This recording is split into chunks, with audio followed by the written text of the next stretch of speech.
मनोकामना न्यूजमध्ये आपले स्वागत आहे. ऑपरेशन लोटस 2024 भाजपाला भारी पडणार यांचे सडेतोड विश्लेषण. भारतीय जनता पक्षाकडून देशात राबविले जात असलेले ऑपरेशन लोटस हे 2024च्या लोकसभा निवडणुकीत भारी पडेल.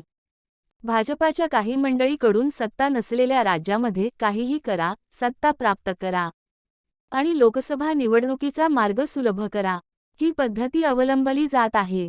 यात कर्नाटक, महाराष्ट्र, बिहार, दिल्ली आणि आता झारखंड या राज्यामध्ये ऑपरेशन लोटस राबवत आहे. ही ऑपरेशन लोटसची पद्धती सर्व प्रादेशिक पक्षांनी ओळखली आहे, त्यामुळे ते यापासून वेळीच सावध झाले आहेत. याला बिहार आणि दिल्ली बळी पडली नाहीत. ही नीती भाजपासाठी आगामी लोकसभा निवडणुकीत धोकादायक ठरू शकते. 2024 नंतर यदाकदाचित भाजपाच्या हातून सत्ता गेली तर मात्र भाजपाला भाजपाचे राज्य सांभाळणे अवघड होईल, हे भाजपाच्या आणि राष्ट्रीय स्वयंसेवक संघाच्या केंद्रीय नेत्यांच्या लक्षात आले. तर आगामी लोकसभा निवडणुकीचा उमेदवार अचानक बदल होऊ शकतो, असे स्पष्ट आणि सडेतोड प्रतिपादन देशाचे ज्येष्ठ पत्रकार दीपक शर्मा, राजकीय विश्लेषक अशोक वानखेडे यांनी आपल्या डेब्यूटमधून व्यक्त केले आहे. मनोकामना न्यूज हे वेगळ्या व स्वतंत्र बातम्यांची वृत्तसंस्था आहे. बातम्या आवडल्यास मनोकामना न्यूज चॅनलला सबस्क्राइब करा, बेल आयकॉनचे बटन दाबा, व्हिडिओ फॉरवर्ड करा. धन्यवाद.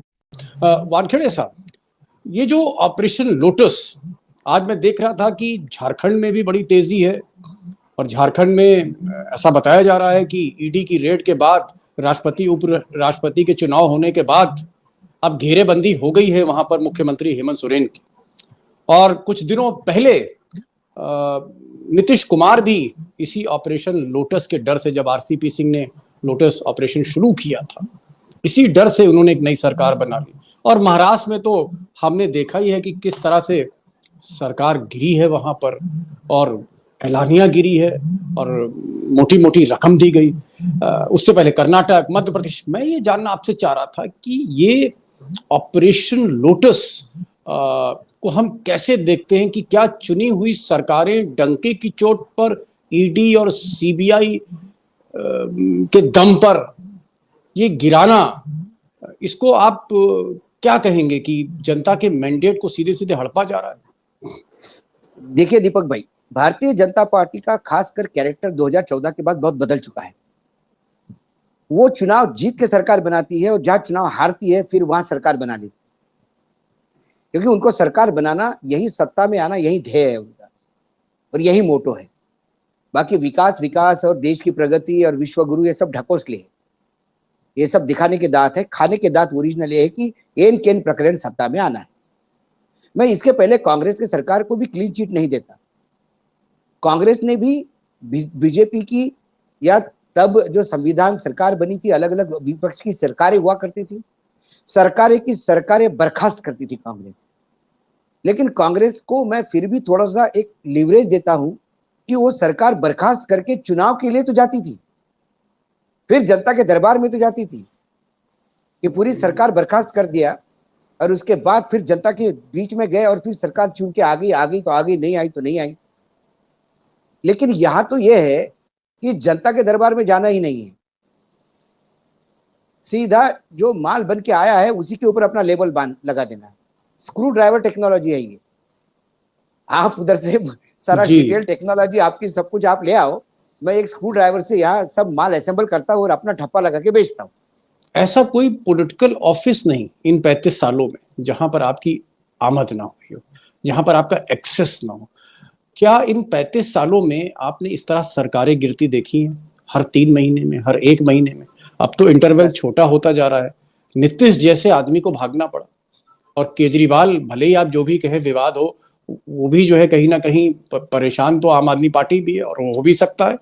अगर पैसा है, मोटा भाई ने खोल दी थैली, तो कुछ भी हो सकता है। अब झारखंड में आप देख लीजिए, झारखंड में जो हो रहा है हेमंत सोरेन के साथ, एक तरफ आप आदिवासी को कहते हो कि साहब हम एम्पावर कर रहे हैं राष्ट्रपति बना के, और दूसरी तरफ एक आदिवासी के पीछे आप पड़े, उसकी सरकार गिरा रहे हो।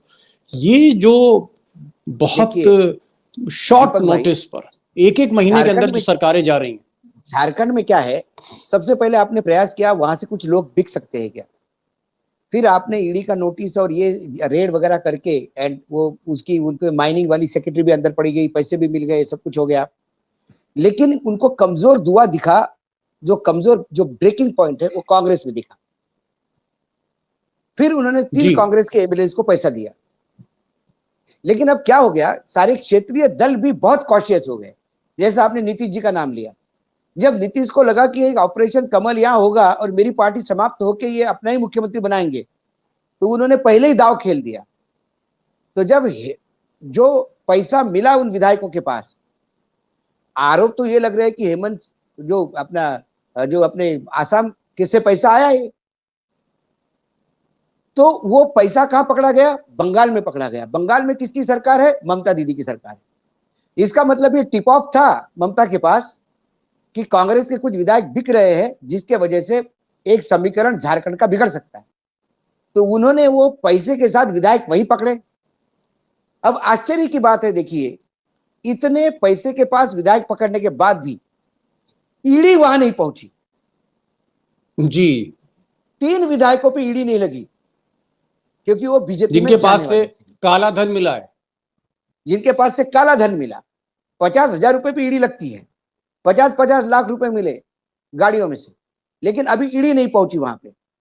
ये सही बात है कि अभी तक आम आदमी पार्टी कोई साक्ष्य नहीं दे पाई है, लेकिन जो अमाउंट ऑफ मनी है, जिस तरह से किसी चैनल को टेक ओवर कर लिया जाता है, कोई सरकार गिरा दी जाती है, महाराष्ट्र में, कर्नाटक में गिरा दी जाती है, या फिर बिहार में कोशिश होती है, तो अगर बीजेपी हाईकमान चाह जाए, अगर बीजेपी के चाणक्य चाह जाए, तो क्या, मैं ये जानना चाह रहा हूं कि क्या दिल्ली की सरकार गिराई जा सकती है? क्या विधायक बिक सकते हैं? अभी अभी क्या है, अभी विधायक बिकने में डरेंगे। सबसे पहले क्या है, जो ऑफलेट जो सरकारी गिरी है, वो कहीं ना कहीं किसी स्कैम में इन्वॉल्व थे, किसी ना किसी के नीचे रेले थे, किसी ना किसी को मालूम था कि नंबर 2 का बहुत काम किया और बहुत पैसा कमाया। अभी तो सिर्फ डिप्टी सीएम ही अटके है ना लेकर पॉलिसी। जिस दिन आम आदमी पार्टी के 10-15 एमएलए अटक जाएंगे, भाई सत्येंद्र जैन अटक जेल में है, लेकिन वो सरकारी स्कैंडल में नहीं, वो अपने बिजनेस उनका के अपना बिजनेसमैन थे के वो। मामले में अंदर है। तो जिस दिन सरकार ऐसे एमएलए को प्रकोप होना शुरू हो जाएगा, उस दिन वो ये करेंगे। लेकिन मुझे फिर लगता है कि ये जो 800 करोड़ रुपए बोलते हैं, तो 800 करोड़ रुपए बड़ा अमाउंट बीजेपी के लिए बिल्कुल नहीं। ये हमारे और आपके लिए आंखें खुलने वाला अमाउंट है, लेकिन भारतीय जनता पार्टी के लिए इतना अमाउंट कोई मायना नहीं रखता। एक चीज भाऊ आपसे और एक चाह रहा था परसेप्शन, कि एकनाथ शिंदे को वही ताकत थी जो ताकत मनीष सिसोदिया की।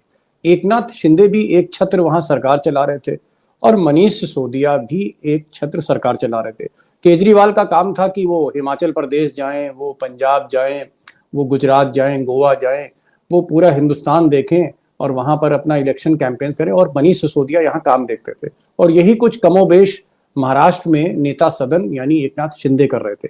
तो क्या एकनाथ शिंदे का फार्मूला यहाँ पर दिल्ली में चला नहीं, या मनीष सिसोदिया जो है एक तरह से उनका जो कद है या उनकी जो पर्सनालिटी है एकनाथ शिंदे से थोड़ा अलग है, या वो झुके नहीं? क्योंकि भाई देखिए, तोड़ने की कहीं ना कहीं कोशिश तो रही होगी, और ये बात हम साल भर से सुन रहे थे। बिल्कुल, मैं इसमें मानता, लेकिन क्या है, एकनाथ शिंदे बहुत एम्बिशियस थे। एकनाथ शिंदे पर्सनली भी अपने मित्रों के बीच में कहते थे कि बस एक बार मुख्यमंत्री बनना है आपको महाराष्ट्र का, भले 8 घंटे के लिए बने, नाम के आगे मुख्यमंत्री लगवाना है।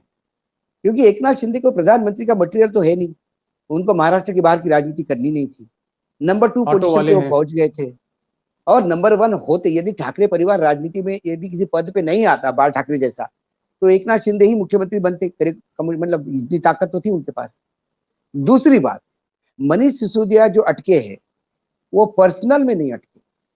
मनीष सिसोदिया एक एक्साइज पॉलिसी है गवर्नमेंट की एक्साइज पॉलिसी, वो एक्साइज मंत्री है, तो सीबीआई की रेड हो गई, ये हो गया, वो हो गया। लेकिन एकनाथ शिंदे के जो पीए थे सचिन जोशी, उसको नोटिस पैसे के लेन देन पे मिला था, तो उसको नोटिस मिलना, तो इनके पेट में तो बहुत गोला आ गया कि हो सकता है कि एकनाथ शिंदे की संपत्ति ज्यादा हो, बहुत ज्यादा हो, बहुत ज्यादा। उसके बाद एक साल पहले एकनाथ शिंदे की ठाणे के प्रताप सरनाईक को ईडी ने उठाया, करीब करीब 60 करोड़ की प्रॉपर्टी अटैच की।